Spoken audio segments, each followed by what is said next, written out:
இப்போ வந்து third problem பார்க்கலாம். ஏற்கனவே லேபர் டர்ன் ஓவர் பார்த்துட்டோம். அது இல்லாமல் இது வந்து வேஜஸ் கால்குலேஷன்ஸ் தான். இதுக்கப்புறம் வந்து அது time rate, piece rate. Time rate தனியாகவும் ஒன்றும், piece rate and premium and bonus தனியாகவும் நம்ம பார்த்துக்கலாம். கொஞ்சம் ப்ராப்ளம் லென்த்தாக தான் இருக்கும், ஆனால் இருந்தாலும் பேசிக் கான்செப்ட் தெரியணும். From the following data, prepare the statement showing cost per day of the 8-hour engaging particular type of labor. இது வந்து காஸ்ட் பர் டே கேட்டிருக்காங்க.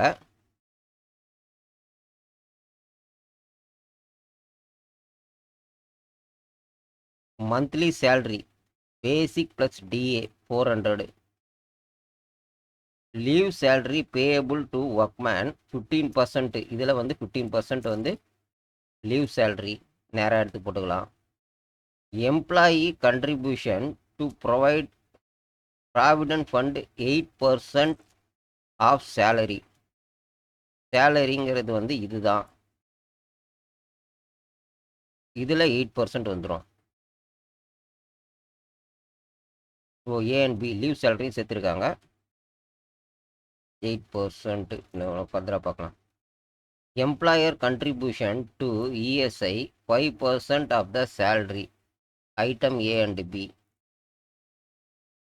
Prorate expenditure on amenities of labor 25 per head per month.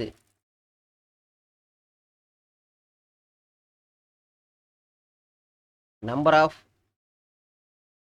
working hour in the month 200.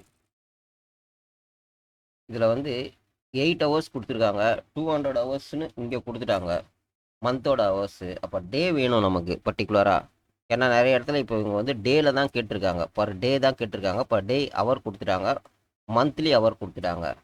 அப்போனா 200 divided by 8 equal to 25. 25 days. இந்த மந்தோட இது 25 days.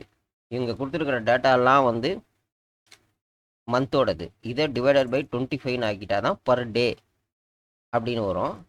இப்போ first A salary and allowance, இதை per டேக்கு கால்குலேட் பண்ணனா 400 divided by 25, 16 ரூபா வந்துருச்சு. ஓகே. லீவ் சேலரி, செகண்ட் வந்து leave salary 15 basic and DA. இதான் 400 பேசிக் அண்ட் டிஏ தான்.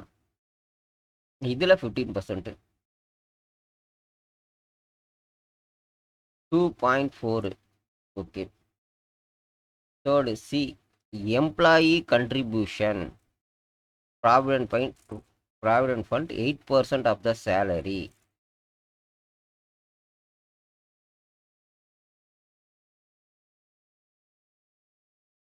இங்கே வந்து எம்ப்ளாயி அண்ட் எம்ப்ளாயர் ரெண்டுத்தையுமே வந்து ஆட் பண்ணி வச்சுருக்காங்க. Employer contribution 5% A and B, இது ரெண்டுத்தோட 5%.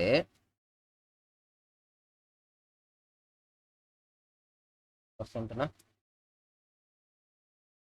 பேசிக் அண்ட் டிஏ 16.2.4 இன்ட்டு 9.2.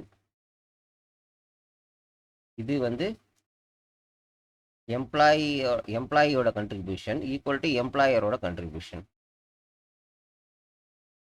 இதுதான் போட்டு வச்சுருக்காங்க. இது ரெண்டுமே ஒரே கண்ட்ரிபியூஷன் தான். பே பண்ண வேண்டியது பர் மந்த் வந்து இந்த அமௌண்ட்டு. இது கூட வந்து எம்ப்ளாயரோட கண்ட்ரிபியூஷனாக இருக்கு இல்லையா, இதையும் போட்டுடணும்.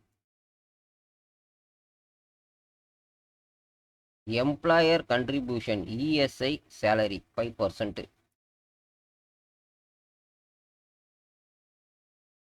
அது இங்கே போட்டாங்க. ஓகே. இல்லை இது போடல, not relevant to the computer. Employee contribution of the provident fund, இது வந்து ஓனரோட இதில் வராது. இங்கே வந்து எம்ப்ளாயி கண்ட்ரிபியூஷன் இதில் எடுத்துக்கல. 8% எடுத்துக்கலாம், 5% எம்ப்ளாயரோட கண்ட்ரிபியூஷன் தான். எதுக்குன்னா ஸ்டேட்மெண்ட் பர் லேபர் காஸ்ட் தான் இது பண்ணுறாங்க. இது இவங்களோட டிடக்ஷனில் இந்த சேலரியிலேருந்து இதுலேருந்து டிடக்ஷன் பண்ணுறாங்க எம்ப்ளாயிட. இப்போ அதை அந்த பர்பஸ் எடுக்கல. இப்போ பர் டே எவ்வளோ ஒரு செலவு பண்ணுறாரு, எம்ப்ளாயர் எவ்வளோ செலவு பண்ணுறாரு, அதனால் எம்ப்ளாயி கண்ட்ரிபியூஷன் இதுலேருந்து டிடக்ட் பண்ணுறதுனால இது இவரோட கண்ட்ரிபியூஷன் கிடையாது. அம்யூடிட்டி 25ன்னா ₹1 20.32 காஸ்ட் பர் மேன் டே. ஒரு நாளைக்கு ஒரு மேன் பவருக்கு ஆகிற காஸ்ட்டு ₹20.32 ஆகுது. இது வந்து ஓனரோட கண்ட்ரிபியூஷன். அவர் வந்து பேசிக் சேலரி கொடுக்குறாரு, பர் டேவை டிவைட் பண்ணி வச்சுருக்காப்புல. இவரோட கண்ட்ரிபியூஷன் டு த இஎஸ்ஐ, அப்புறம் வந்து அம்யூடிட்டிஸ் எல்லாம் சேர்த்தா இந்த அமௌண்ட் வருது. இதில் முக்கியமான நோட் பண்ண வேண்டிய விஷயம், எம்ப்ளாயி கண்ட்ரிபியூஷன் வந்து இந்த டேட்டாவில் வராது. எம்ப்ளாயி கண்ட்ரிபியூஷன் வந்து ஓவரால் சேலரி ஸ்ட்ரக்சர் போடலை, பர் டே எக்ஸ்பென்ஸ் மட்டும்தான் போட்டிருக்கோம். பர் டே லேபர் காஸ்ட் என்னன்றதை எக்ஸ்பென்ஸ் போட்டிருக்கோம், அது இதுக்குள்ள வராது. ஆல்ரெடி நம்ம இதை பண்ணிட்டோம். 200 கொடுத்துருக்காங்க மந்த்லி, இது போட்டு ஒர்க்கிங் நோட்ஸ் எடுத்துருக்காங்க. ஓகே, அதை வச்சு தான் நம்ம போட்டிருக்கோம் 25. ஓகே.